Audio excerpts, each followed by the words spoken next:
Samuel Tarly, go on. Sam the Slayer. Another wildling lover, just like his friend Jon Snow.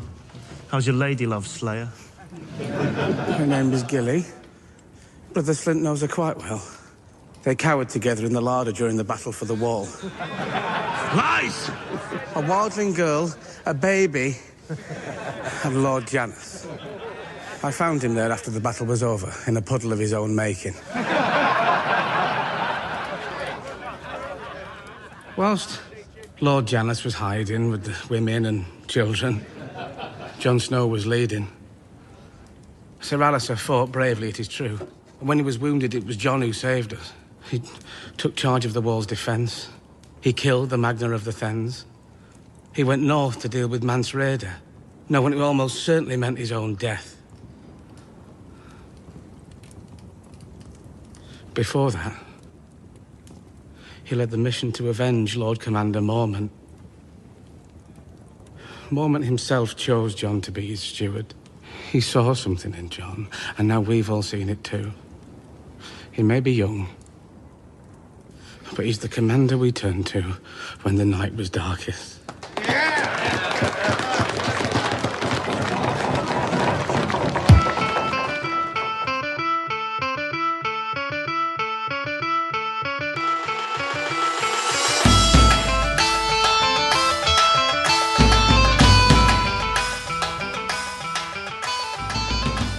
Hey, Throners, welcome to our podcast. I'm Mr. Blahg.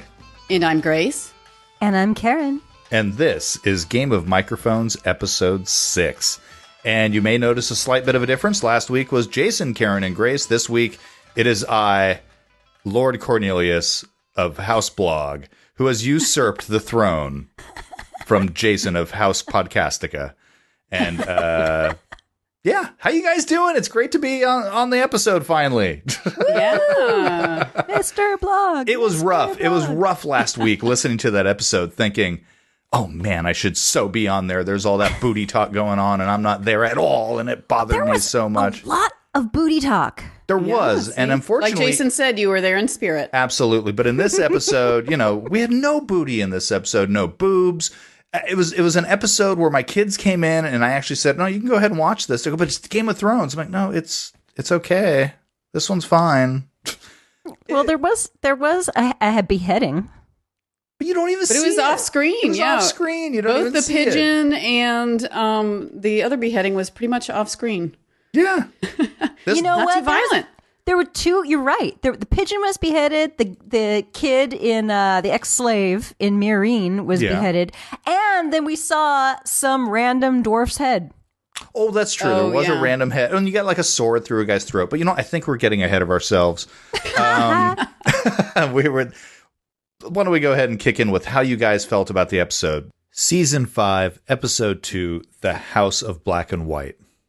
Karen, why don't we start with you? What do you give? What did you feel about this one? Well, I actually gave it a 4.2 out of 5 severed dwarf heads. I loved it. Fantastic. I thought it was a really great episode, even better than the first one. Agreed. Yeah, it was nice to be back with some of my favorite characters, including Arya. But more about that later. How about you, Gracie Lou? I thought it was great as well. I'm excited to talk about it. Oh, okay, you're not going to go with any rating thing. I'm not going to. I don't like doing ratings. It's just too hard for me. Okay, well, this one, though, is kind of easy for me. I got to give it a 4.5. I don't know, golden dragons, perhaps? Excuse me, flagons of wine. There we go. Flagons of Dornish gold. That is absolutely what I give this one. I thought this was a fantastic episode. I mean, almost to the point where I'm like, God, I wish this would have been the first episode of the season. But I understand the way that they do things with these shows. The first few episodes are always a bit of a setup, a bit of a catch up with, hey, where's everybody been? How's everybody doing? And these are, like you just said, Karen, these are the people I was really excited to hear about, specifically Arya as well, and Jon Snow. A lot of good stuff. You guys ready to go ahead and just kick into the top fives here? Yeah, let's do. Fantastic. Let's see. Karen, Grace, who wants to take it first? Go ahead, Karen. Do it. All right. So my number 5, which actually I have to admit these are 1 through 5 is actually out of order. So I'm just going to tell you the Agreed. thing that I was most excited about seeing. And that was Arya and her introduction to the House of Black and White, training to become a Jedi or whatever the heck is she's training for. So I loved it. And one of my favorite minor characters is Jagan Hagar. Yeah. And it was great seeing his face again, maybe more than anybody else. I love the faceless men. I'm so excited to see what's going to go on inside those black and white doors. So yeah, that really was the whole thing. I think I yelled and startled David, who was sitting there calmly. And I love that when she first came there and knocked on the door, she was refused, and she was. Yeah, I was actually a bit confused by that, like why at first the kindly man, as he's known in the books, refused Arya entrance. I was a little confused. We'll by get that. into the differences in our book talk section. By the way, I do want to remind everybody there will be plenty of spoilers in terms of season 5, episode 2, The House of Black and White. So if you have not watched the episode, oh my God, what are you doing listening to this? Run away and go watch the episode, then come back and then listen to it.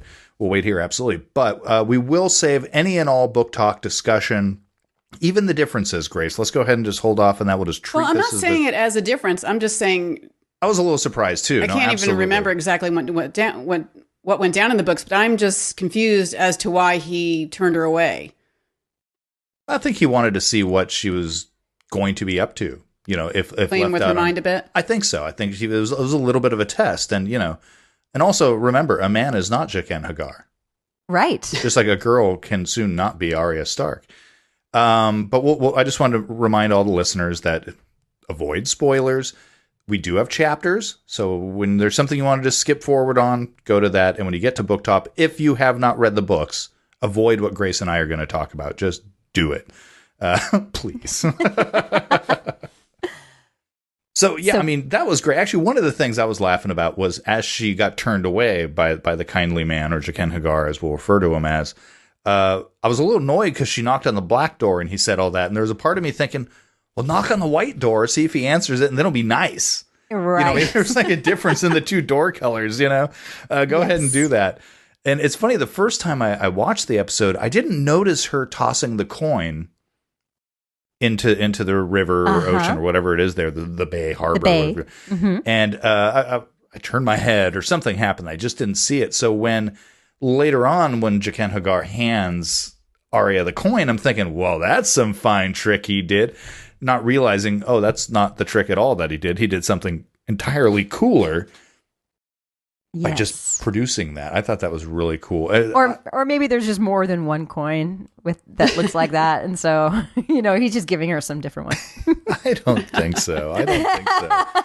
That was a very cool scene, and I mean, from the beginning to the end, it was, it was almost a shame that they didn't end the episode with that, the bit of Arya. They ended it with the dragon. I think because it's like, ooh, dragons are cool. But it would have been really nice to have it bookended with Arya.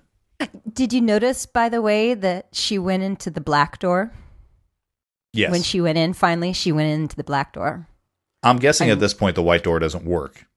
You think that the white door is just for show and everyone just goes in through the black door? If she knocked on it, he would have been nice. Grace, what is your number 5? Okay, my number 5 is another buddy road trip. And on this one, I'm speaking of Jamie and Bronn. Yes. I've come to really enjoy these characters, and I'm really looking forward to seeing them together more. We got a little bit of that when Bronn was teaching Jamie how to fight with his non-dominant hand. Yeah. So this is really cool for me, and I can't really imagine how their mission would turn out to be a successful one, just the two of them traipsing off over to Dorne, but I can't wait to see how it goes down. Oh, I think it's going to be absolutely fantastic. I'm looking forward to seeing these two interact. Bronn's so funny. Bronn is funny. Hilarious. I mean, he does get one of the best lines of this episode with Jamie fucking Lannister, Loved that. I was just like, oh my God, that's perfect. That is so Bronn. And I love the way that he's just like, ignoring Lawless. You know, she's talking, blah, blah, blah. Huh? What? I think I'd What? be doing the same. Oh, God, no But, kidding. you know, he was nice about when he was talking about the older sister, saying that, you know, she doesn't sound like she's a nice person. But then I get the feeling that maybe he was plotting her death already. Oh, I think so. Oh, yeah. So when he was talking about what goes around comes around kind of thing. He looked so yeah. disappointed when he found out that wasn't his castle. He's going to get a better castle and a more comely bride, according to Jamie. According to Jamie, yeah. He has to get back from the mission first, though, right? Right. Yeah. If you help me. I'm looking forward to that as well. Jamie and Braun. That will be an amazing Yes. road. I like the way you put that, a road trip.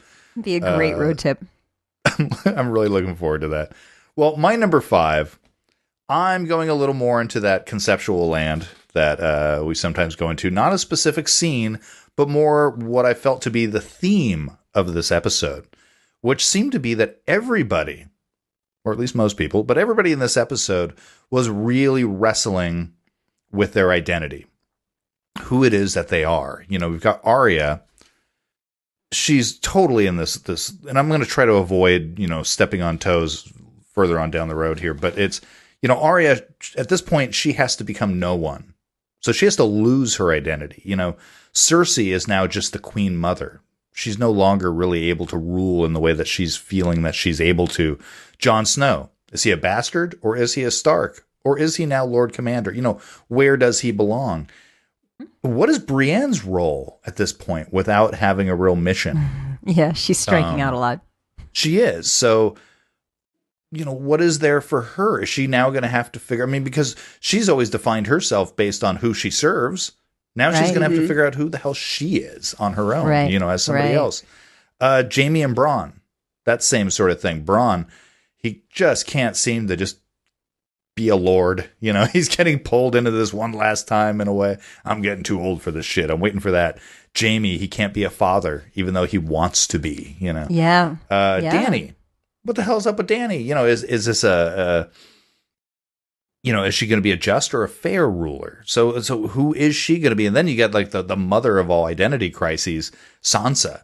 She's no longer a little girl. She's now playing the Game of Thrones. So this entire episode, I felt we got these series of identity crises, you know, which I thought were amazing. And going back to the Arya thing, since we already discussed this a little bit, I love the fact that her list that she wants dead is now so short. It is We're short, down to like isn't it? 4 people, I think, right? Yep, 4 people.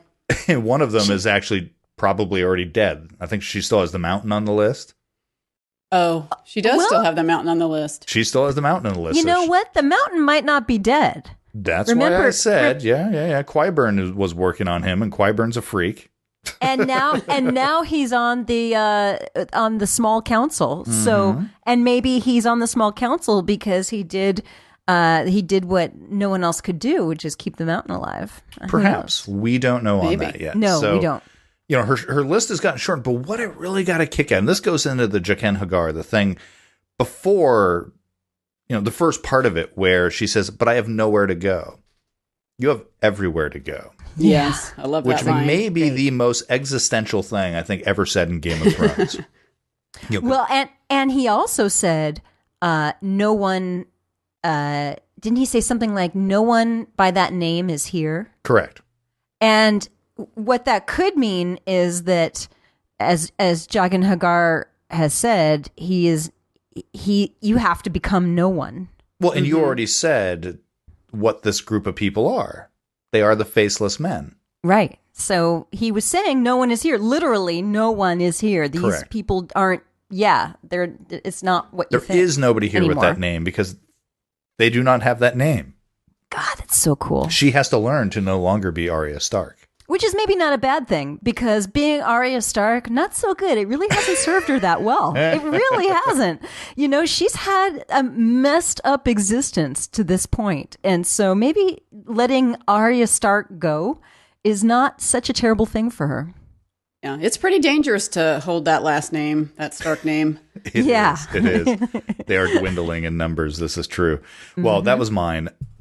Everybody Very good. wrestling with their identity. Karen, what is your number 4?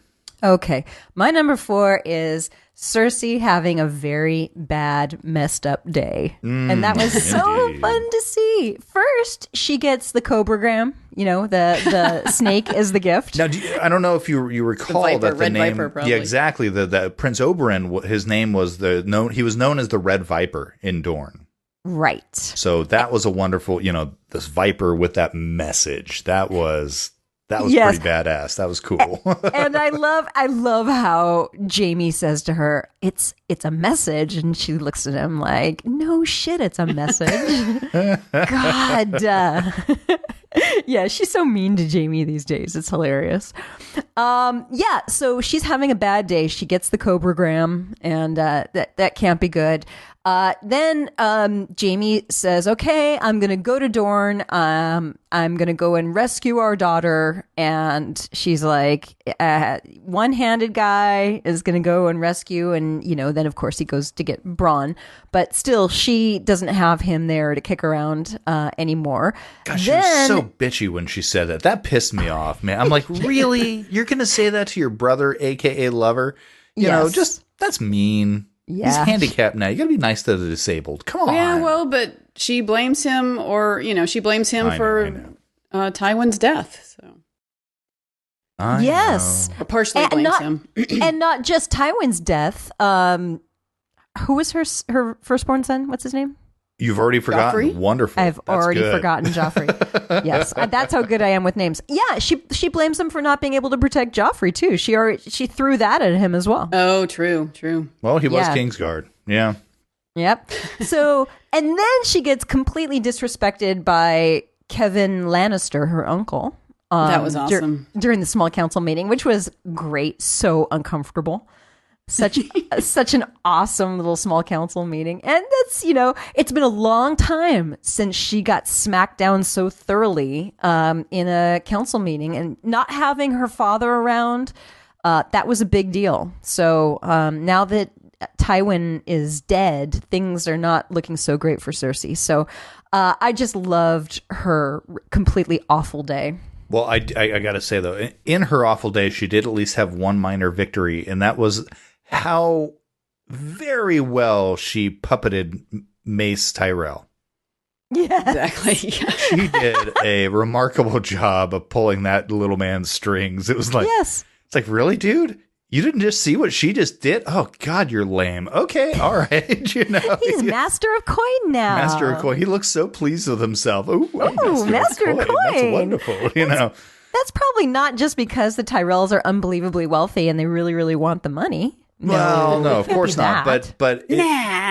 But Kevin, it is really nice to see Kevin stepping up and doing his part to put her in her place. I did love that line of, "You are just the queen mother." Yes. Not even a regent. Even You though are just the Kevin queen gave mother. Cersei a piece of his mind, she really still kind of has the power. Sure. Kevin really couldn't do much about it, at least No. not at that point. Yeah, he's going back to Casterly Rock to sulk. Yep, I agree. Grace, what is your number 4? Okay, my number 4 is The Further Adventures of Brienne and Pod. Yes. And I thought it was nice to see that even though Sansa didn't seem to want help from Brienne, and that Brienne didn't seem to be too let down by it. It now seems like she's found her purpose again.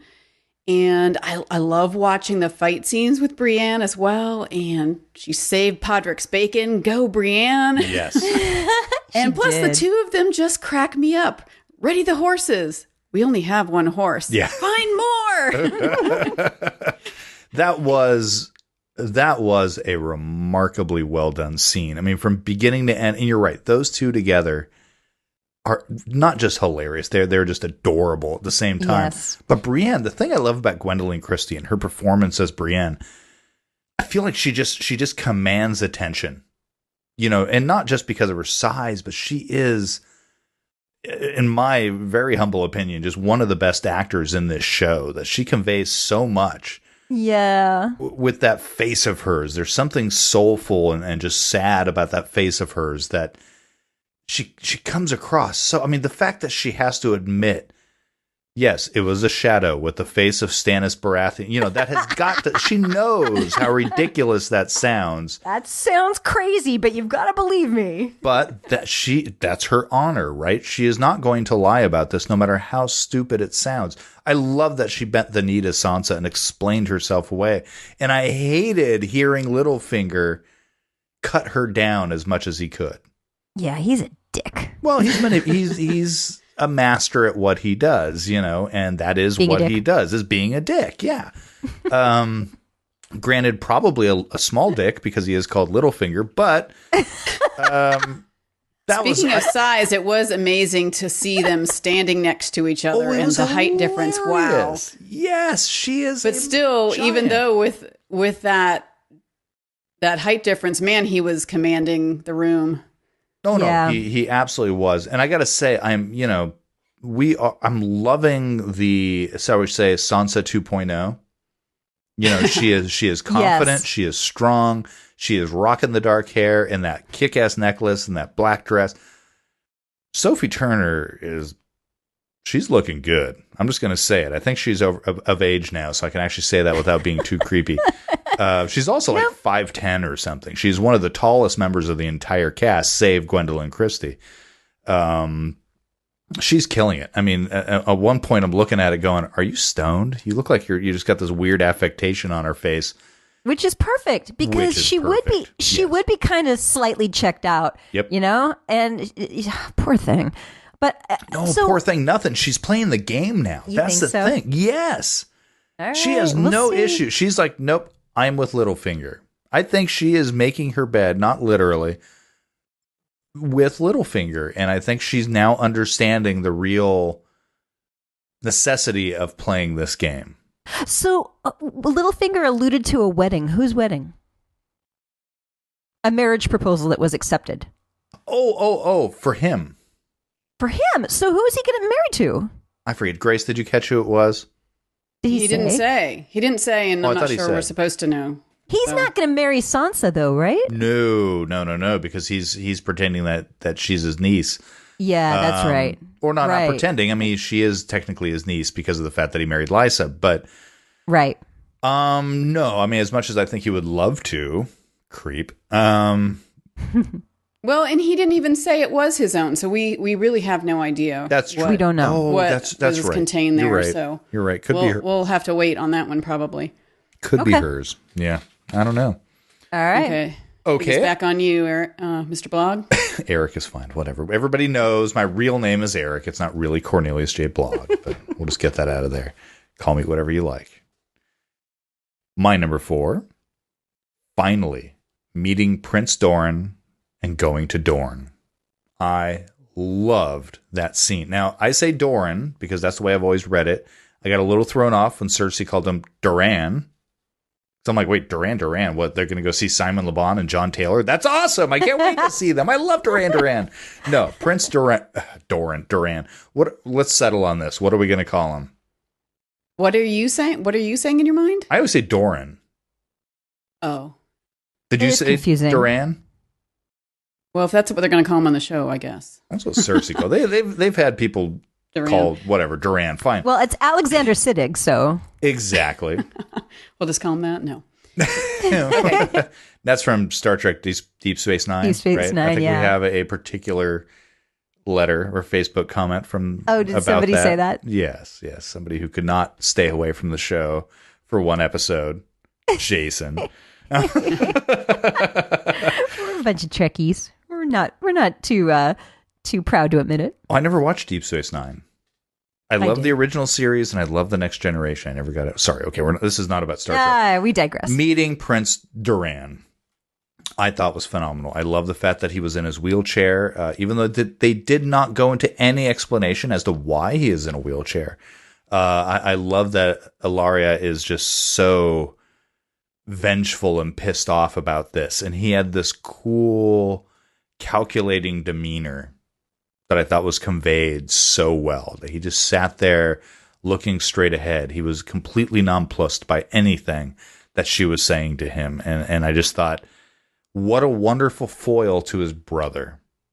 Yeah. Who was so full of passion. I think he's a I just think, it was a nice refreshing break from the constant bloodlust, It's Yeah. like, we do not mutilate little girls for vengeance. Not here. Not why good I rule. policy. I love that. That's Yeah. excellent A good policy. policy. Well, and also what was great was, in the previously on Game of Thrones, before the episode started, they made a very specific little thing where Oberyn was telling Cersei back in season 4, like, no, in Dorne, it's a wonderful place. You'll be able to spend time in the water gardens. We don't hurt little girls there. Yeah, exactly. So it was wonderful to see Duran really nailing that point home. We don't hurt little girls here. This is a civilized place. By the way, how cool did Dorne look? Oh, very. That's Seville, Spain, where they're filming, and I guess the gardens there, the Alhambra, I think, is that right? And it looks so beautiful. It really does, and it's Dorne is meant to be the southern lands. A lot of spicy food. Everything is hot. Even the ladies, obviously. And I'm pretty sure we'll see more of those later on. So I'm really looking forward to that. But I was a little disappointed to not see Dorne show up in the opening credits. They showed That is surprising. They showed the Eyrie, but they didn't show Dorne. I was a little disappointed by that. Yeah. Well, maybe next week they'll add it. And I'm interesting. Still upset at seeing the flayed man, the Bolton sigil on Winterfell. Yeah. I looked for that. I've been looking for it, but I couldn't spot it. It's just wrong. I saw it this time. It's I'm just wrong. Oh. Well, it's no longer on fire, so that's good, but freaking Boltons. Wrong sigil. Agreed. What did you guys think of the going to Dorne and finally meeting Duran? I was delighted. I loved it. Yeah, it was actually one of my highlights, and I was a little disappointed that we did not get to meet the Sand Snakes yet, though they were mentioned by Illyria Sand. But I want to meet them. Those are Prince Oberyn's daughters. Cool. Yeah, that was great to see Dorne because they've been talking about Dorne for several seasons, so we finally get to lay eyes on it. Love it. And like we said, that Duran is a cool character. Absolutely. All right. Well, we're wrapping back around now. Karen, what's your number 3? So my number whatever, because 3. I've completely lost my place, is Daenerys. I'm going to say we touched on this before, and I'm just going to reiterate that I am unbelievably disappointed not really disappointed because she's very, very young and she's never been a queen before. So she's sort of been sheltered for a long, long time. And then she was sort of thrown into being a queen pretty fast. So leading people is a lot more difficult, evidently, than freeing them or conquering them or whatever. So, but it was unbelievably disappointing the decision that she made to behead that former slave who pleaded with her, please Misa, please mother, and no, she went ahead and beheaded him anyway. It was really unbelievably sad and stupid. And now, of course, she's got a bunch of hissing former slaves who are pissed off and throwing rocks. And so that can't be good. Nothing good is going to happen in Meereen at this point, it seems to me.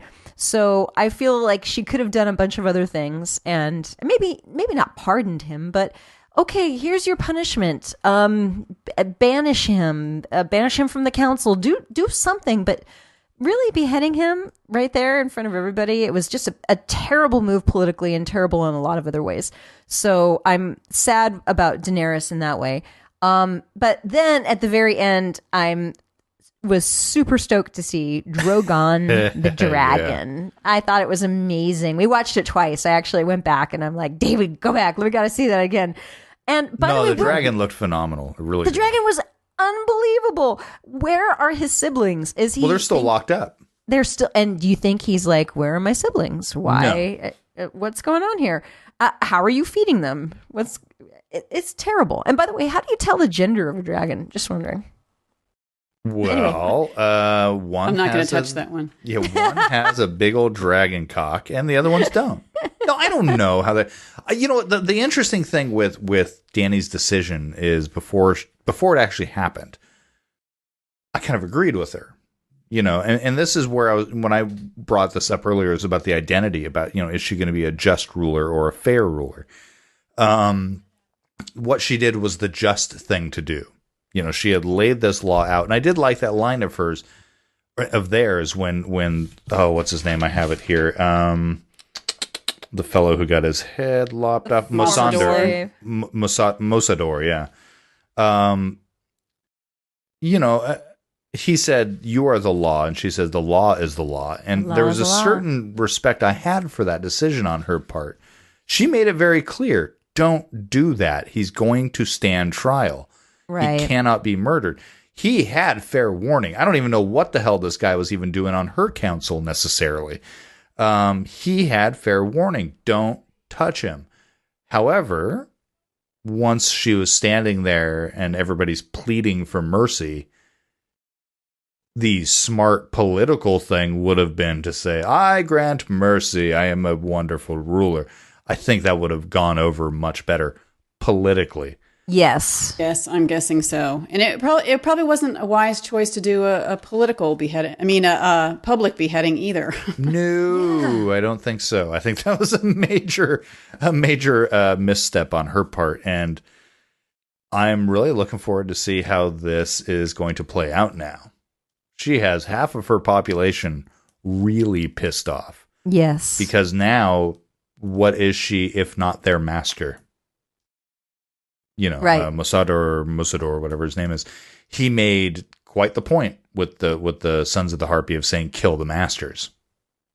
Mm-hmm. So, dicey proposition. That was a problem. Yeah. That was a problem. I was calling that Danny's learning curve. You know, she definitely has still a lot of learning to do. She does. Not an easy job there. No, and one I don't wish on anybody necessarily. Right. But yeah, the dragon, that was awesome. The dragon's so cool. Really is. And then, you know, he didn't stick around. She goes up to maybe touch him and say hi. It's been a while since she's seen him. And then he flies away. And who knows where? And what was that? Was that just a visit, just a sign? Will he be back? It's kind of a mystery. It's very cool. Yeah. I was expecting him to just blow out some big thing of fire as he's flying over the town, like, fuck you guys. You know, no, nothing like that. Grace, what is your number 3? Okay.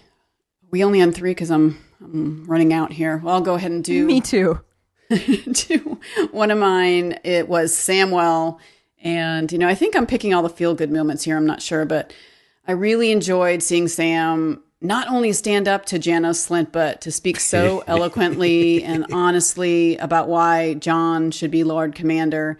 You know, words are Samwell's thing, and man, did he use them well. And that quote that you put at the top of the show was just perfect. It was funny, and it was touching, and go Samwell. Well, and it was really cool. It came right on the heels of him learning that Jon was going to be turning down, not just losing his status as bastard and being legitimized as a Stark, but turning down the lordship of Winterfell. I mean, if that does not tell you about the character of a man or a person, pardon me, nothing will. So I think that is really what Sam was reacting to was, you guys are jackasses. You have a man sitting right here with one of the strongest characters of any of you thieves and rapers and all the other horrible things you people are. Here is a man who turned down a lordship because of his oath. And who they turn to in their darkest hour. And when the night is darkest, that is who they turn to. Absolutely. And, exactly. It was a great speech. And I think Sam, I keep wanting to say Sam Wise, but that's Lord of the Rings. Samwell, Tarly. That was great. It was very well done. It was just perfect, and I loved seeing Gilly being taught by Shireen, Yeah. That was that's cute. fantastic, just to bring all that up as well. There's another person dealing with identity, right? Poor little Shireen, and then you got Celise. What a nightmare that woman is. Oh, my Lord. Awful. She is awful. And Gilly too, really, who's illiterate, trying to learn how to read and be in this different world south of the wall. Yeah, Gilly's wonderful. I love Gilly. Yeah, I like her too. And for Sam, having Jon Snow as the leader is also going to benefit him, because if he wants Gilly to stick around, he has a much better chance of having her stay there at the wall with him, with Jon Snow in the head of things. Honestly, I think Sam is such a noble and decent little dude that I don't even think he thought of that. I think for him it's just, Jon Snow's the right guy. That's probably true. I really, he so believes in Jon Snow that I think, and you got to think back to the battles that they've had and what he's done and what Sam laid out for everybody. Jon really is that, when you think hero, it's him. By the way, I got to throw this out there. Did you guys all watch who was Seth Meyers? The little skit with Jon Snow at the dinner party? Yes. Yes. Did you guys talk about it last week or not? I don't know if you did or not. No. Yeah. You didn't? Okay, I didn't think so. No, I don't think you did. I think it was Yeah, we didn't talk about it. No, and it wasn't Seth Meyer. It was Jimmy Fallon. No, it was Seth Meyer, wasn't it? Was it? Okay. I think so. We'll get corrected on this, I'm sure. We'll take a look, and one of us will be wrong. Jon Snow at a dinner party. Beheaded. Jon Snow at a dinner party was amazing. Winter is coming. It is so funny to think, like, if you were to place these people in our world, how out of place they would be. But I loved it when he actually went through the whole pantomime of the whole story. And that just kind of went through, and everybody's like, wow, with rapt attention. I really, if people look that up, it is one of the funniest little clips I've seen in a while. It's fantastic. I kind of ignored it for a couple days. I'm like, yeah, more fan shit. I'll get around to it. And then I saw it. I'm like, oh my God, that's great. Hilarious. There's so much out there. It's hard to pick and choose. You'll have to put a link in the show notes. So it was really worth watching. Yep. Oh God, that's more work. Okay, fine. No, just kidding. No, absolutely. Where are we at here? You just gave your number 3, right? So I guess we're on to my number 3, which was Arya's Adventures in Bravos. We've already talked about that. Karen, what is your number 2? Actually, this is my last one because we've kind of touched on a bunch of mine. So I'll give you my very last one, which is my very favorite. And maybe I'll have to rethink this now that there's some other road trip buddies adventures coming up with Bronn and Jaime. But my current 2 favorite road trip buddies are Tyrion and Varys. And Their adventures in a really cool looking box. I mean, it's not a box, but it is a box. It's awesome. It's a box. Yeah. Yeah. And they're being, they have to be sort of kept undercover, and Tyrion makes the point to Varys, how many dwarves are there in the world? Cut thump to exactly to the other dwarf that kind of sort of looked like a little bit like Tyrion, but Cersei's like, nope, that ain't him. Oh, you gotta wonder how many dwarves are just shivering in their little boots, terrified of the fact that they've got the queen. They should have had one that totally didn't look even one bit like him. Should have been a black woman. So not Tyrion Lannister. No, this is not him. Jesus. Yeah, I loved it. I love their little back and forth. Varys and Tyrion is so great when he talks about how Cersei is offering a lordship to anyone who'll bring the imp's head. He replies and says that she should offer her best part. And the best part of her for the best part of me. See you next Tuesday, indeed. So anyway, that's kind of odd saying that about your sister, though. Oh, but come on, look who his sister is. He knows the deal with her. There's not a big mystery there. She is a horrible human being. Come on, let's enter cheekbones. Yeah. He complimented her cheekbones once. We said what your love of your children and your cheekbones. Those And are your your cheekbones. Yeah. Sweet. And I don't remember the exact quote, but when she was presented the wrong head and they were like, should we imprison the guys or whatever? And she's like, no, she didn't want to dissuade any other hunters out there. Yeah. She doesn't even care. What They can kill, 50 innocent people for all she cares. Ugh, that was awful. She's an awful, awful person. Really I got to is. say, I do have a slight beef with the Varys Tyrion conversation in that I felt like we already had that same conversation last week. Sure. And it was just sort of like, all right, let's just show Tyrion because everybody loves Tyrion. But what I found funny was, the show used to be a master of sex position, right? Where they give you a bunch of exposition while looking at some sex and some play with her ass comments. In this one, it's now becoming like, what is this, dwarf position? Is that what we're getting? Where we're getting exposition, but from Tyrion all the time. That was a little weird. So I felt that was a little bit shoehorned, only in the sense of like, all right, let's show them on their journey. Let's show Tyrion drinking and being a total mess. People like to see that, I don't feel we gleaned too much more out of that, other than Varys just really hammering the point home of, no, you are a good politician.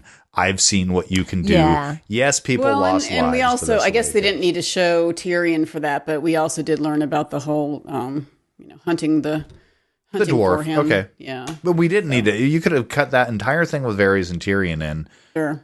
and given us another 5 minutes of Arya, and I would have been much happier. I don't Or know. Brienne. There were so many other things we could have done. That just seemed a little, all right, here we are on the road, I see where you're road coming again. Do. A little weird, but that's okay. Grace, what was your number 2? Okay, we are way into my notes by this point. Me too. It's okay. So I have one little thing that we haven't mentioned yet because it's so little, but Lila Mormont, her reply back to Stannis. Oh, that I was loved it. amazing. Yes. Their island knows no king but the king of the north, whose name is Stark. And just to know she was 10 years old, I was gonna and to see say, that in that 10-year-old writing, that was so awesome. That Go was Lila. such a nod to us book readers. That's really what that was. Because Really? Yes, because that was from a 10-year-old. There's a bit more of a setup to it in the book than that. But that was great to read that. And you got to love the fact that the Northerners are loyal to the Starks. This is something Karen and other show watchers may not fully understand, is how long the Starks have been leading the North. And what a difficult thing it is to lead the people of the North. Because when you have the harsh winters that they have, they are the ones that have it the most harsh. Yeah. And the fact that the Starks have always been there. Yeah. And they've been good. That's Yeah. the key right there. They've been good. Yeah. Ned Stark was a good guy. Not just Ned, but the whole family, for thousands of years. We're not even talking Right. a couple generations, thousands of years. So the fact that, the North remembers. And how great was Jon Snow's little smirk when he saw that? That was awesome. And I like the way he explained it too to Stannis. He's like, my apologies, but he compared the Northerners to the wildlings. They're loyal to their own. Yeah. Right. That was a great one. And you got to love the fact that Jon Snow again was offered that lordship of Winterfell. Yeah. And his honor made it so he could not do that. That fucking emo little dude. Oh my God. Come on, man. Really? What are you thinking? But now he's Lord Commander. He is the 998th Lord Commander of the Night's Watch. Wow. Very awesome. Are we on to my number 2? Yep. Brienne, moving on. Karen, you're number 1. I'm done. I've given you everything. So back to you. You're done too? Mm-hmm. Mine was Jon Snow becoming Lord Commander. That was absolutely my number 1. I thought that entire scene was fantastic from the beginning with his conversation with Stannis all the way to him becoming Lord Commander. I loved it. I thought that was the absolute highlight of this episode, dragons notwithstanding. I mean, All of it. I mean, Arya, look, I love Arya. And you know, I feel like this episode was it was tight. Yeah. You know, I felt like for all, you know, the show always bounces all over the place, but I feel like it did not bounce around as much as it did last episode. We got a little more focus. You know, there was some, and maybe that was that, like I was mentioning about identity. Maybe that really was the theme and the real focus of this. And just for good measure, I really have to throw out there how much I miss the Hound. Oh, No, I really do. I miss, as far as road trips and buddy road trips go, I still feel the Arya and the Hound. The Arya, I just said the Arya. The Arya and the Hound were my favorite companions. I've got a little note on the Hound. Later on. Oh, okay. later on. Okay. Well, why don't we go ahead and move on to Or I'm sorry. Do we have any notes? I think we bled out everything on this. Yeah. Grace, do you have anything? No, I went through mine, you know, and you mentioned my other ones. Arya's prayer list getting awfully short these days, and Uncle Kevin giving Cersei a piece of his mind. So I think we touched on all my notes. Yeah, and the only one I really had that went beyond anything I was covering was about Dany. That, you know, there's some good stuff going on with Dany there. Karen, yours are exhausted as well, right? Yep. Let's go ahead and move on to Facebook comments. What do you say? Okay.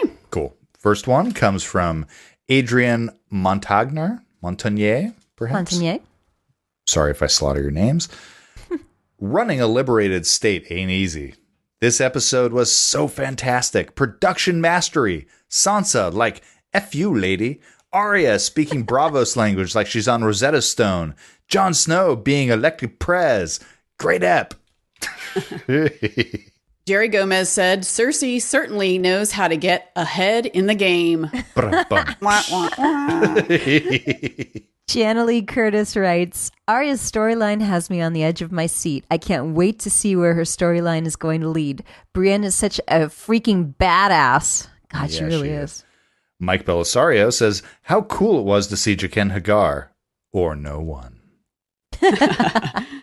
Bianca Vargas says, do you think all the people in Dorne speak that way because of Pedro Pascal's portrayal of Oberyn Martell? Well, they are in Spain. By the way, Bianca, hey, how you doing? I met her at Walker Stalker Con in San Francisco, and it was really nice to meet her. So she's been sending she even sent us a few pictures of her meeting me and Jason, and so it was really sweet. So hi, Bianca. Aw, great. Jason Weaver wrote, so Daenerys Daenerys. Let me try that again. Whew. So Daenerys beheads Mosandor for presumably killing to make the point that everybody deserves a trial and nobody has the right to be judge and jury by themselves, but she never gave him a trial. So by beheading him, didn't she do exactly what she was trying to make the point that you're not supposed to do? And in response to that, Olivia Deck says, eye for an eye. He admitted killing the Harpy, and for that, he pays with his life. She had 163 slave masters crucified for the 163 slave children they crucified. Also, absolutely loved Sam's roast of Janos Slynt for hiding like a coward. Nick Pawlowski said, Janos and the wife of Stannis top my list of people I want to see meet a bad end. Bad end. God. No joke. Evan Brookman writes, so many good storylines being played with in this show, many of which were synonymous with life and leadership. Apparently, the quote in this version comes from Jax Teller via Sons of Anarchy. It ain't easy being king. The meaningful demands of leadership are always difficult. They almost always leave someone on the outside looking in because pleasing all the people all the time is impossible. Good luck working that out, Danny. You know, for some reason, that makes me think of Mel Brooks' History of the World Part 1. Did you guys see that one? Where when he's the king and during the French Revolution, where he keeps like grabbing somebody's ass or somebody's boobs, and he just turns to the camera and says, "It's good to be the king." And apparently it ain't easy. No, I guess it's not easy. And you know, in the end, let's face it, he got beheaded. So in the French Revolution. Next one is from Anthony Farnsworth. happy to see Drogon, even though he's acting like a loner jerk face, going through that angry teenager phase. I was expecting him to set a part of the city on fire on the way he left, or on fire the way he left. That's what I was thinking too. Oh well, maybe soon we'll get to see the bad boys light shit on fire. Jason Kabasi said, so cool seeing Dr. Julian Bashir, is that how you pronounce it? Yeah. AKA Alexander Siddig, back on screen again. One of my favorites from the great Deep Space Nine, and I thought he was fantastic as Doran Martell. Very Hey, nice. Jason. Hey, Jason. How Hey, you Jason. doing? We miss you. What's Even though I going on, man? usurped you and beheaded you, and now I'm sitting on your throne. Although I think he'll be back next week. You know, Maybe Gracie is sitting reanimation. on the throne. No. I'm kidding. She might be. All right. Look, why don't we go ahead and take a quick little break, and then we're going to come back with news about Game of Thrones. What do you guys say? Very Do good. it. Awesome.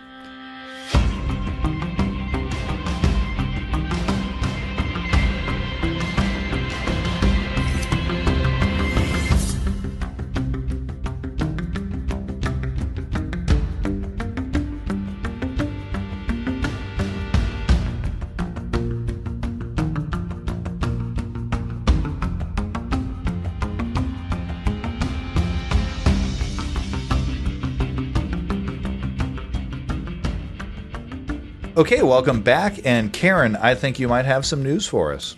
Yeah, but it's been kind of a slow week in Lake Throne Begone. Oh, According to Variety, the initial airing of the show from last week, so that was the season premiere, was watched by 8 million viewers, which is up 1.16 million, 17%. From last year's record premiere of 6.84 million. So up from last year's 8 million, from this year 6.84 million last year. Look, that is really impressive considering it's insane, right? This is a fantasy series. I mean, granted, Lord of the Rings broke down some walls with regards to that, but you know, as I'm sure David will be able to attest to, or even Jason, you know, being a lover of fantasy or sci-fi, you know, back in the day was a very lonely proposition. Now I get to go to work and the so-called cool people, I'm making air quotes, even they're on board with this. And it's like, really? You're into D&D now, huh? You know, it's like, all right, cool. That is amazing that people. I think another thing that makes it so impressive is that it's not an easy show to keep up with. You have to do some thinking. A lot of characters to keep track of.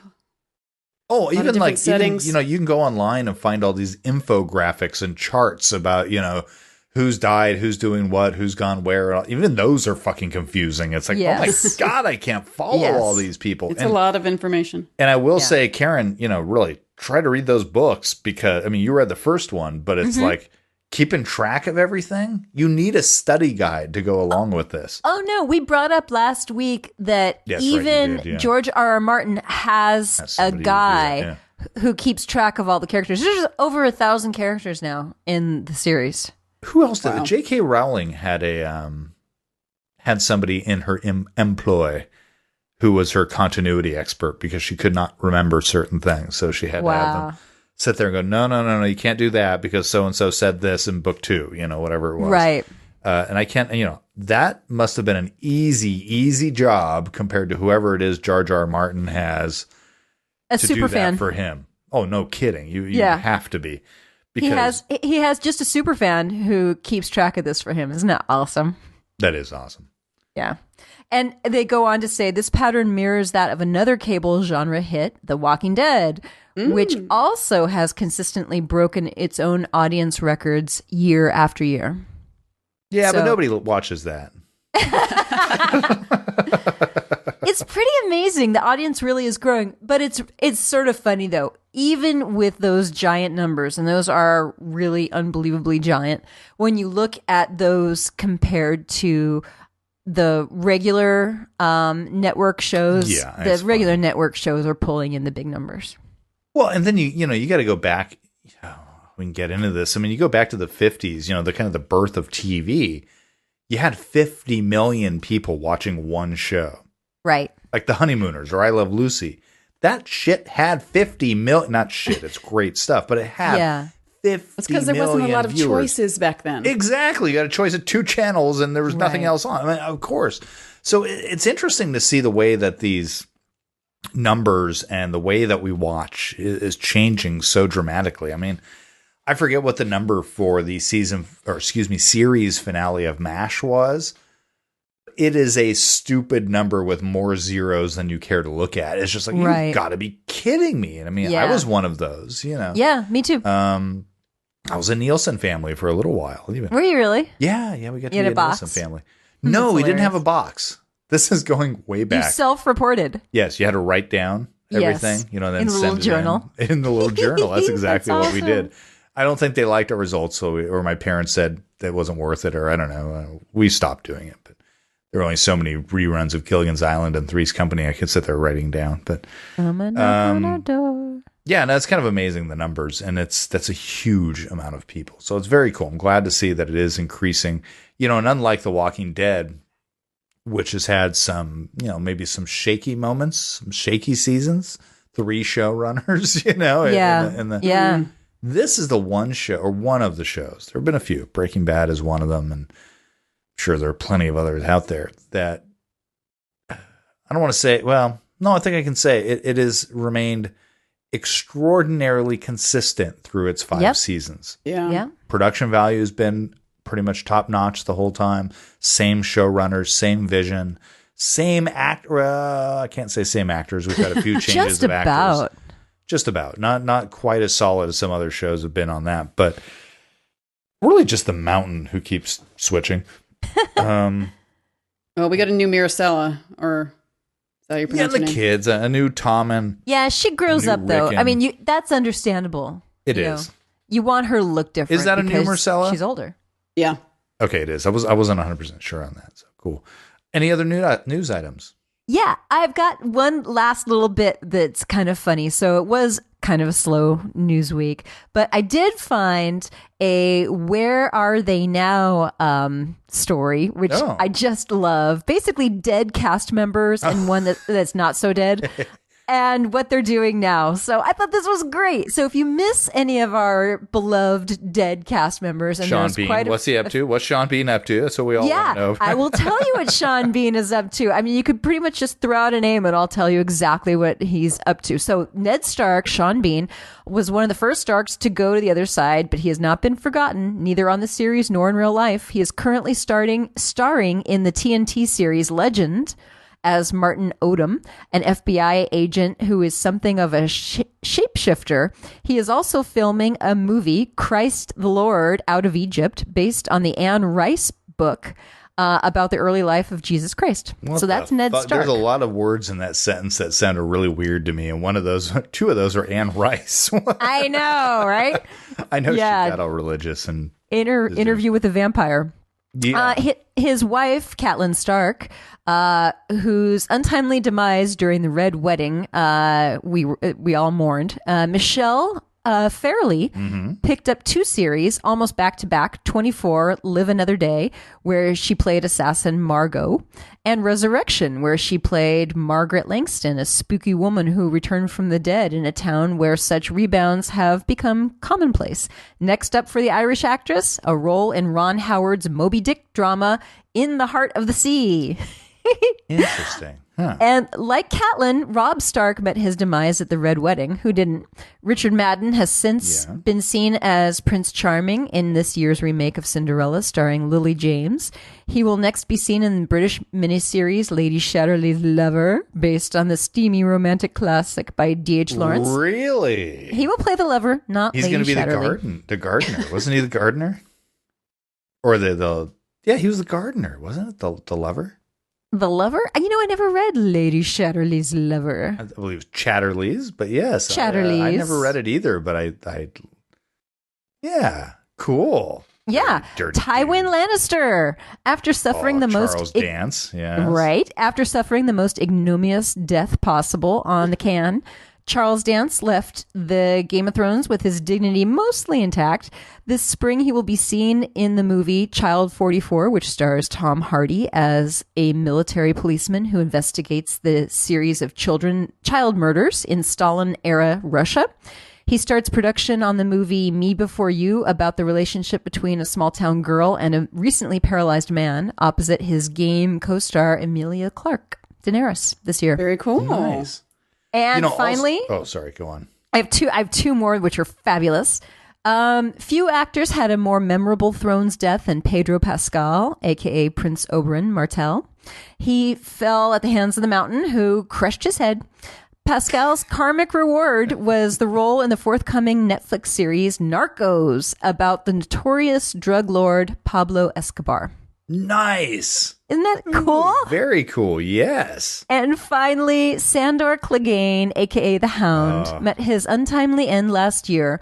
Rory McCann's next series is the BBC's Banished, about British convicts who have been sent to Australia as punishment for their crimes. Very nice. Oh, that's cool. Finally, I don't know if you've been watching any of the BBC shows that are on these days, but Orphan Black? I have. Is it Orphan Black? No.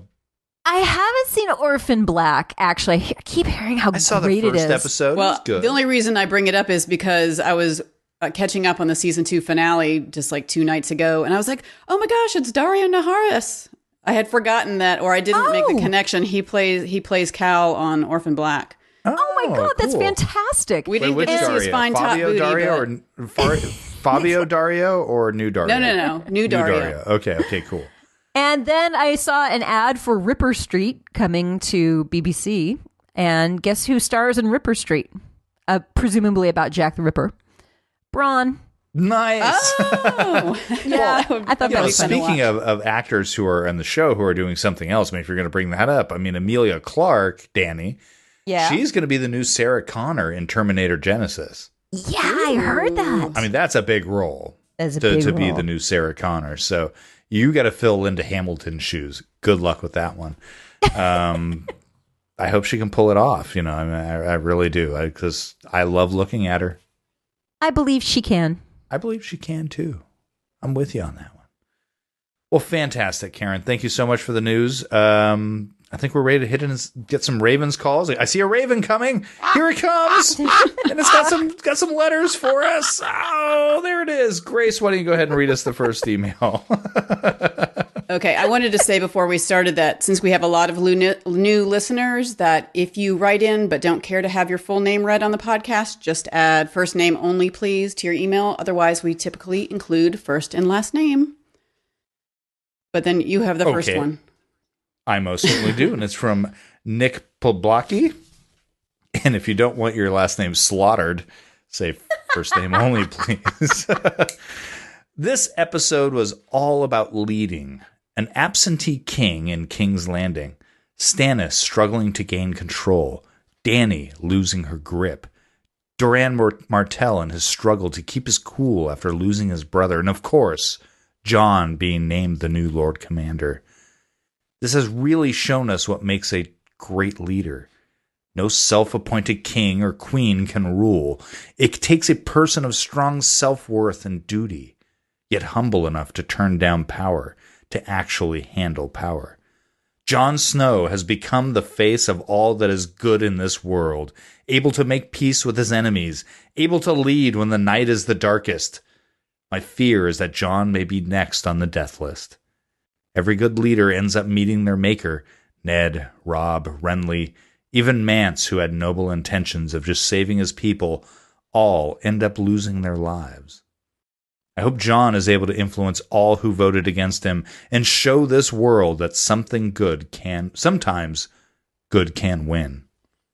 My feeling is Dany is going to fail, and everything she has worked for is going to fall apart because of this. Robb Stark made the same mistakes when he had one of his captains killed for the exact same reason. I think she will lose the Unsullied, lose her advisors, and she will have nothing left but her dragons. The end game has to be her getting to Westeros. In no way will that happen if she is successful in the East. These events will destroy her, and she will have to rebuild herself and finally go west. Also, another note is how this episode references real-life events. Go back to Season 3 and its finale, the savior from the West, destroying the evil rulers and being hailed as a liberator.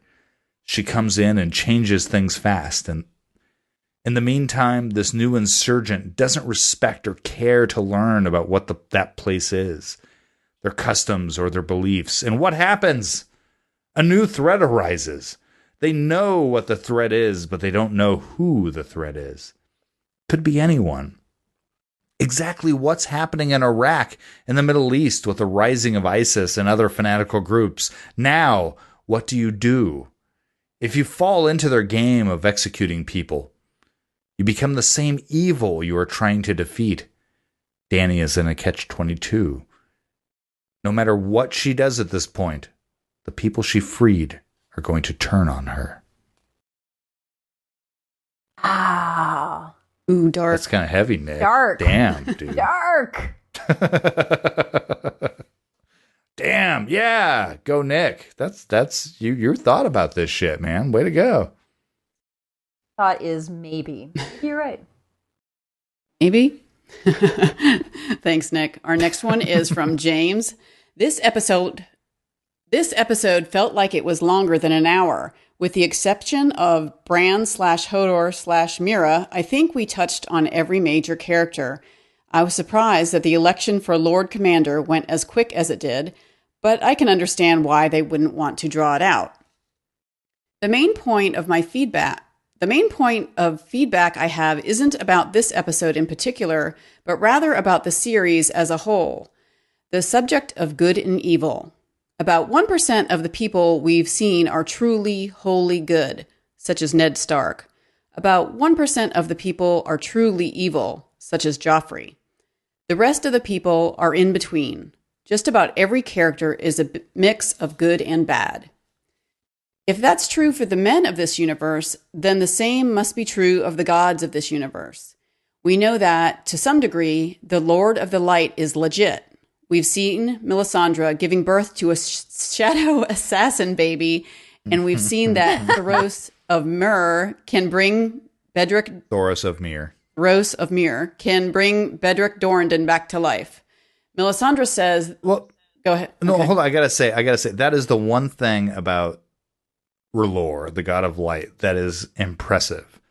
He is the one god that's actually, like, done shit.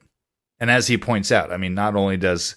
Thoros of Myr can bring Beric Dondarrion back, but we saw the shadow baby. I mean, Brienne was not lying. That shadow did fucking kill Renly. R'hllor is real. We saw it being born. So did Davos with that horrible look of, oh my fucking God, what am I seeing coming here? out of her? Mm-hmm. So you got to give it up to R'hllor, man. That's impressive. I'm sorry, I derailed you. Go on. Melisandre says there are only two gods, the Lord of Light and the other guy whose name they're not supposed to say. Voldemort, I guess? It seems that neither of these gods are truly good nor evil themselves. Sure, the Lord of Light can bring people back from the dead, but Melisandre says it's her God's will that people should burn statues of the seven gods and that they burned certain people alive. It doesn't seem to me like that's a god set on doing good. It could just be the, people's interpretation of what their God wants. Many a terrible thing has been done in the name of religion, I must say. Just a few things. Yeah, just a few. The two main recurring themes in this show are ice and fire. Who's to say that the Lord of Light and Team Fire are the good guys? And who's to say that the White Walkers and Team Ice are the bad guys? I have a feeling we'll decide in the end that both sides are somewhere in between. Sincerely, James from Portland. Ooh, thanks, James. Well, it is the saga of ice and fire, not one or the other. So it is. Who could bring ice and fire together? I think that the White Walkers, I think we can go ahead and say that probably the White Walkers aren't good. I think we could all maybe agree on that. Hello, anybody? Just like zombies. Do you think zombies are good? White Walkers are not zombies. They create the whites. Yeah. But they're Which not aren't zombies. that good. And well, There's nothing good there. As somebody who has they're brainless, so they don't have an agenda. the whites, yeah. Don't they? As somebody who genuinely despises the cold, I'm with you. I'm with you on that. No. I'm all about fire. I'm cool with that. Yeah, the tropics. Dorne looks much better than Winterfell. That's all I'm saying. Why would anyone live anywhere but Dorne? And I wouldn't live in King's Landing. Too much drama. I'd go live in Dorne. I'm Dorne seems guessing like the rent and the home Brubs. prices are probably really high in Dorne. They probably are. You're right. I think that So- might be it. I think you can get a really They cheap seem so house relaxed up over in there. That's Winterfell. true. Whatever. Well, at least Duran, he looks really relaxed. I mean, he looks like he's on opiates of some sort or another, just kind of sitting back going, Well, he is in a wheelchair. So that doesn't mean you can't be hyper, but he's pretty mellow. Calculating. Well, maybe he's paralyzed. We don't know. Because Oberyn did not look very mellow. Maybe he doesn't need to be in a wheelchair, but he's so relaxed he just chooses to wheel around. Oh my God, I think I've just seen my future. That sounds wonderful. I'm even going to go one step further and get an electric and just cruise around.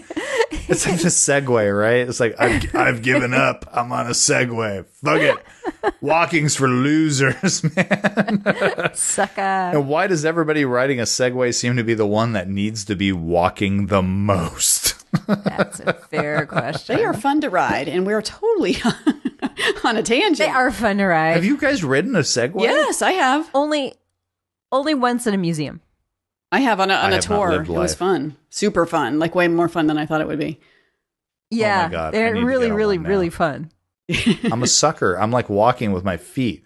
That's lame. I need a Segway. Okay, Karen, next letter, please. All right, the next one comes from Jillian Arthur, who writes, "Hi, this week's Game of Microphone hosts. I've written in a couple of times for the Walking Dead cast, and this is the first time writing in for Game of Microphones. I love y'all. Wow, we love you too, baby. Here are a few of my highlights for the episode. 1, Cersei's uncle not putting up with her crap. Somebody needs to stand up to her and not be her puppet like he said. I was totally rooting for him, but am afraid now that Cersei will do something bad for him for saying that to her because she's mean like that." He is family, though, so he does have that in his favor. Right, exactly. Arya getting a Wait, hold on. Bravos. I'm sorry, because she's been so nice to her family. But she hasn't killed any of them. is Has her she brother. killed any of them yet? She's Tyrion trying is to her kill brother, Tyrion, and but- she's trying to kill him. Jamie, she's really pissed off at. I mean, sorry. Go on, Karen. Arya getting to Bravos, and later the oh snap moment when the old guy from In the House and the Streets turned out to be Jack and Hagar. Yeah, it was so Yay. cool. I love how they panned behind Arya, and you could kind of see almost like at the very end something coming off his face. Like, they did that because, of course, they changed actors at that moment. But you could sort of see he pulls something off. So awesome. Yeah, no, they did a great job with that effect. Yeah. They really did. Brienne and Pod, exciting chase/fighting scene. I had to laugh out loud when she yelled, "Pod, get down!" and then had to say a few minutes later, "You can get up now." Honorable mentions go to Gilly learning how to read. Also, Tyrion and Varys being stuck together in another effing box. I give this episode 4.5 effing boxes out of 5. From Jillian Arthur, Tuscaloosa, Alabama. Thank you so much, Jillian. Thank you. That was fantastic. Really enjoyed that. So that's it for our emails. Grace, it's now time for you and I to sequester Karen into a soundproof box. Get in that box. We're going to shove you in there. Fine, effing I'm getting in the box. box. Just push your poo at the holes and we'll be good. I'll clean up after you, no problem. It can't be a Thanks, soundproof hun. box if there's air holes. What are you talking about? I'll just put my fingers in my ears and sing la la la. All right, we're going to go ahead and take another quick break. Karen is going to go ahead and into her box. And Grace, you and I are going to come back with some book talk. Hey.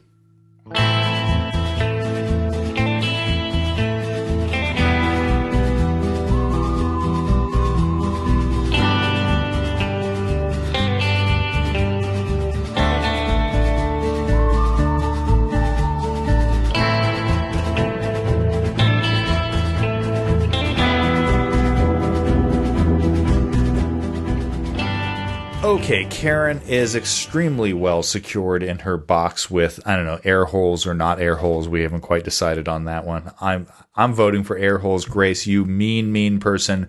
You said to seal it up without a single air hole at all. She's going to suffocate. So let's get through this quickly so Karen does not die. We had a lot of things in this episode that were really different. Yeah, they're starting to diverge more and more, I think. And I think it's going to continue to go this way this season.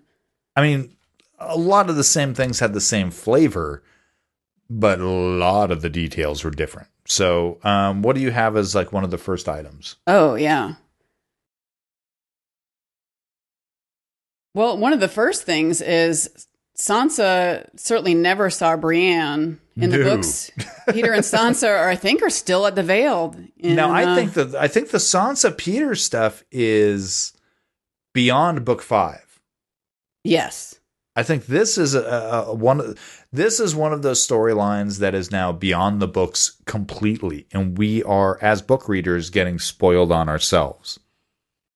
Because yes, but even as the books are going, I don't think this will ever happen. I don't think Brienne will ever. No, I don't think so either. And that has to do with. By the way, I guess I should have mentioned, but I'll go ahead and say this again. This is super spoilerville, so if you are not caught up in the books, dude, run away. Really, this is not the place for you. With the absence of Lady Stoneheart, it changes Sansa's storyline, Brienne's storyline completely. You know, and that's going to be a major thing. So as far as the Peter and Sansa stuff, that's just, I don't know if that's even beyond the book or just made up completely. I don't know. Yeah, I think it's just going to be something just totally different that doesn't happen. Okay, what about the Arya arriving at the House of Black and White? I mean, first of all, she doesn't knock. She just walks in the book. Okay. Also, when she meets the kindly man, he's like a really ugly, messed up face, and he's got an actual worm coming out of his eyeball. Oh. And Arya reaches up and eats it. She's hungry, huh? She's hungry. And basically the kindly man is like, whoa, nobody's ever done that before. He was impressed. And invites her in. So that's a bit different there as well.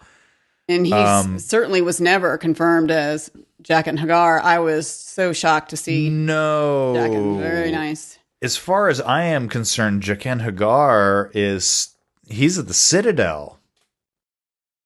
He's the now Pate. That's what I always took that as. I don't know. And I think that was the beginning of book 5, I believe, where they talk about a faceless man who took over the Pate's role at the Citadel. So I believe that to be Jaqen H'ghar. Also, I believe Jaqen H'ghar was also responsible for Balon Greyjoy's death, which has not even happened in the show yet. Ah. So there's a lot of stuff going on with that very different. Ilaria with Doran. I'm gonna keep calling him Doran. I think I don't know how I feel about this Duran thing. Fine. Ilaria had no desire to go to war. She wanted this to just. I mean, and of course, it wasn't even Ilaria speaking with Duran. It was one of Oberyn's children. I forget which one at this point. But very, very different. That Ilaria is calling for war. They were trying to just avoid bloodshed at any cost at this point. Yeah. And I think that's one thing in the TV show that I think kind of doesn't make sense because she was there. So she knows that the Red Viper, that Oberyn had a choice. He didn't have to be Tyrion's, what do they call it? Champion. That was his thing. And she saw him getting all big ego and Well, that's just it. He got cocky, man. yeah. So I don't know. So her fury didn't make all as much sense to me. Yeah. But I think maybe they just wanted a connection from a face we recognize from Dorne. I think that had a major thing to do with in this episode. Yeah, I mean, absolutely.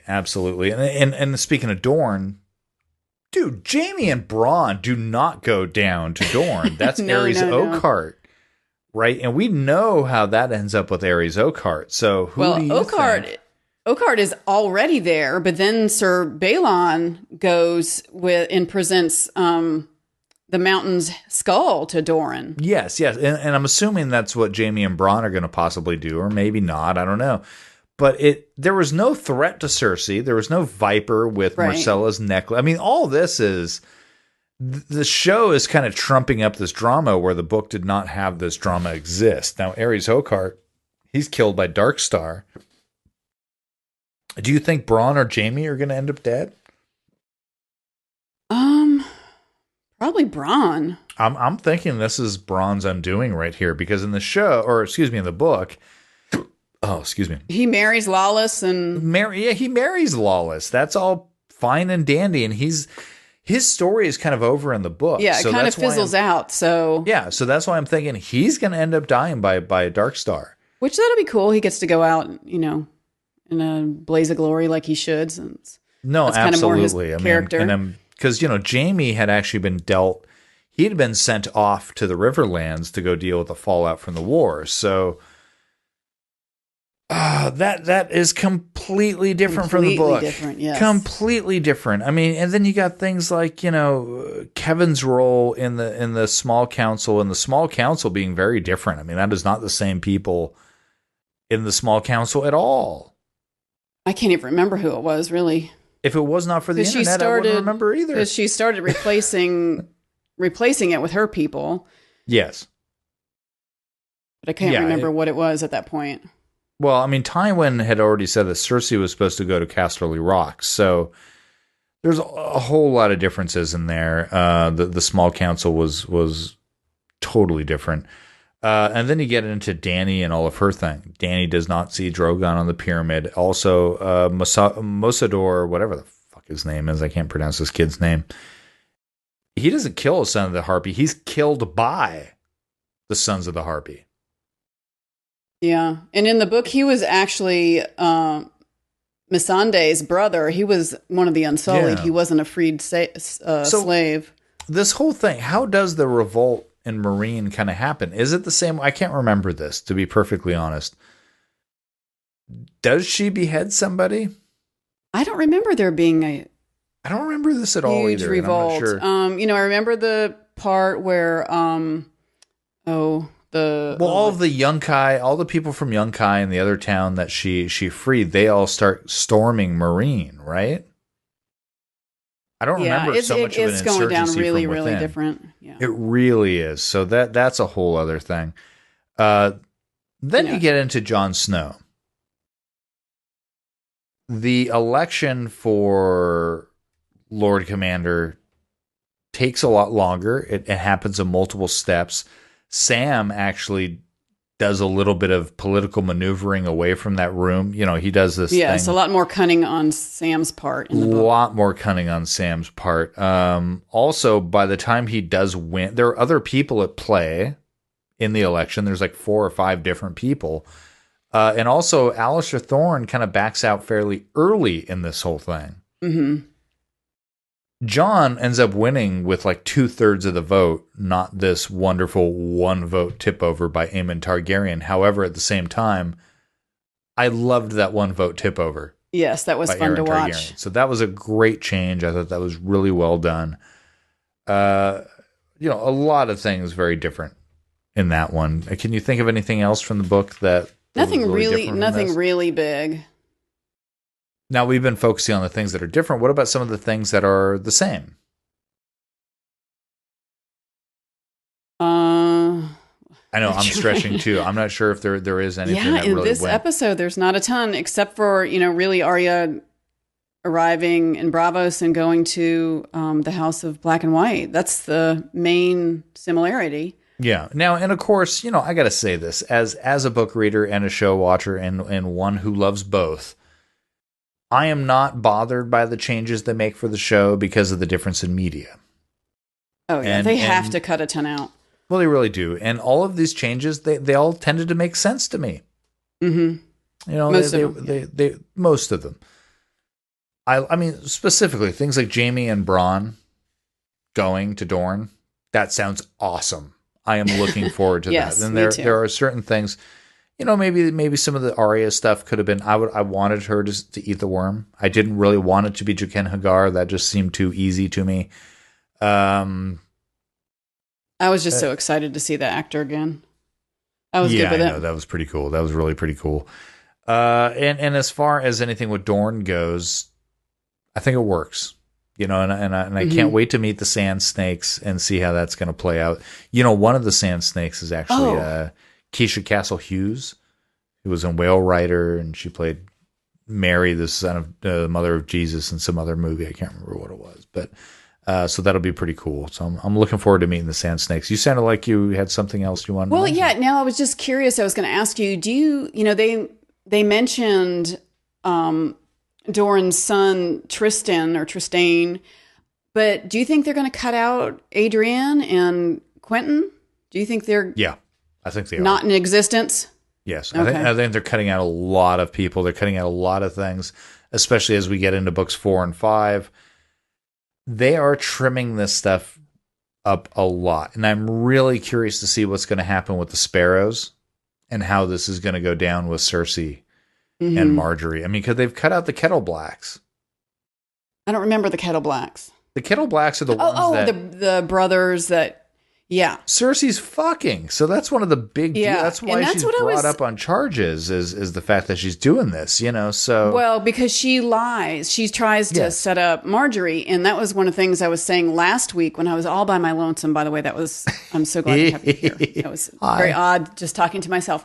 But with Marjorie's comment to her brother about perhaps, it really made me think that she is going to play more of a direct role in Cersei's arrest. So Marjorie. See. Yeah, I can see that.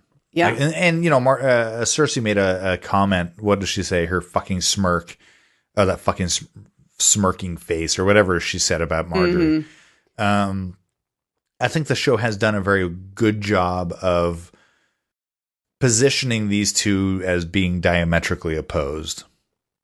So, sure, the details are lacking, but the general concept is there. And I am curious how it is Marjorie's going to set this up against Cersei without the Kettle Blacks being there. So there's a lot to cover. We got a lot of great stuff coming up. I'm looking forward to it. Me too. Well, we do have the one letter. You want to go ahead and read that? Oh, certainly. I missed that. Let's see. This comes from Sean Bustler. I'm a new book reader. I've read through all of the books while the show is in hiatus. Now I feel what the book readers were feeling while the seasons 1 through 4 were playing. I feel the show is taking shortcuts through the source material and adding scenes for what I hope add to the show. Why would Brienne meet up with Littlefinger? Why is Davos at the wall? I don't think Jaqen Hagar was ever confirmed as the kindly old man. Was he? But still, left me wanting more. Thanks, Sean Bustler. Thanks, Sean. As we just probably should have addressed read on that all at the those top. things. We really should have read that at the top. Our apologies. Yeah, now you are feeling what we felt through seasons 1 through 4, but all I have to say in the defense of the show is you have to forgive the changes that they are making. Because if you were to try to recreate the books, completely and genuinely on the show, it would be a 30-season show. I mean, it would take 4 seasons to get through one goddamn book. It would be just ridiculous, very slow, very plotting, a lot of eating of pigeon pies and lamprey pies and all these other sort of things. I get it. And I'm okay with it.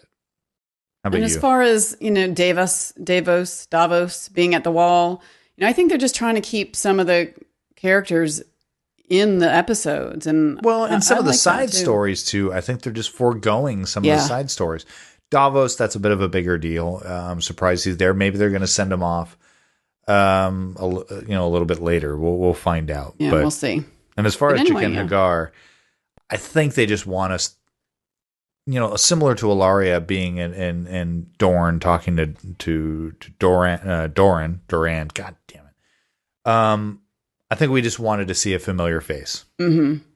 I think that really was what that was about. Was this will engender trust from Arya, and that's what they're looking for. So, well, very good. Do you have anything else you want to mention about the book? Nope. You? No, I think we're good. So why don't we go ahead and let Karen out of her box? Okay.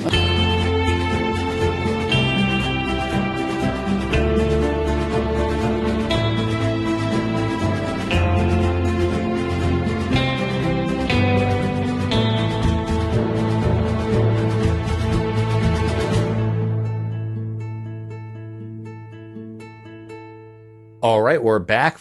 And Karen, we're going to go ahead and let you out of your box. Click, click, click, click, click. Get you out of that lock there. What do you got for us next week, Karen? Thanks for letting me out of that smelly box. Well, you shouldn't have pooed in there while you were in there. It's your fault. Where else am I going to go? Next week on Game of Thrones Season 5, Episode 3, the title is High Sparrow. And the description they give is, in Braavos, Arya sees the many-faced god. In King's Landing, Queen Marjorie enjoys her new husband, Tyrion and Varys walk the long bridge of Volantis. And it's directed by Mark Mylod. So that doesn't give us, it gives us some information about what's coming up next week. A little bit, yeah.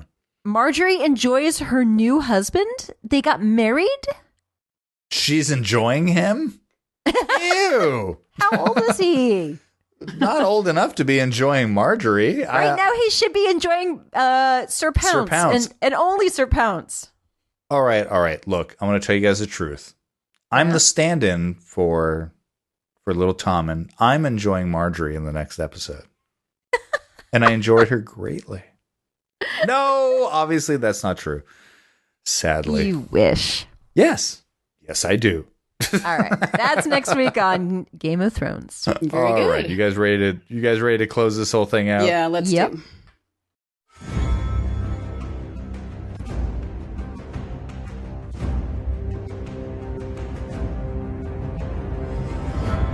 If you would like to leave a voicemail, you can call us at 813-563-3739. That's 813-JOFFREY. If you would like to write in, you can email us at game@podcastica.com. You can check out our website at gameofmicrophones.com. We're also on Twitter at Podcastica and on Facebook at facebook.com/Podcastica. I'm sure many of you guys are familiar with the Walking Dead cast with Jason and Karen, but if you would like to hear more from me and Mr. Blahg, check out Under the Comic Covers, where each week we review our favorite creator-owned comics like The Walking Dead, Saga, Chew, Sex Criminals, and many more. So be sure to check out our growing network at podcastica.com. Join us next week for Game of Thrones Season 5, Episode 3, High Sparrow, with hosts Jason, Mr. Blahg, and Grace. All right, that's our show. Thanks for listening. If Tyrion's head is his best part, and we all know what Cersei's is, what's your best body part?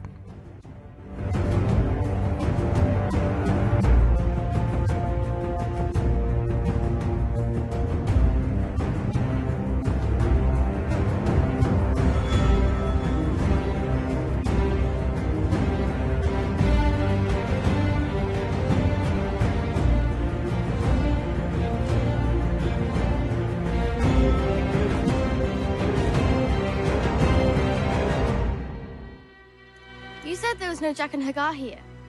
There isn't. A man is not Jaqen Hagar. Well, who are you then? No one. And that is who Ugo must become.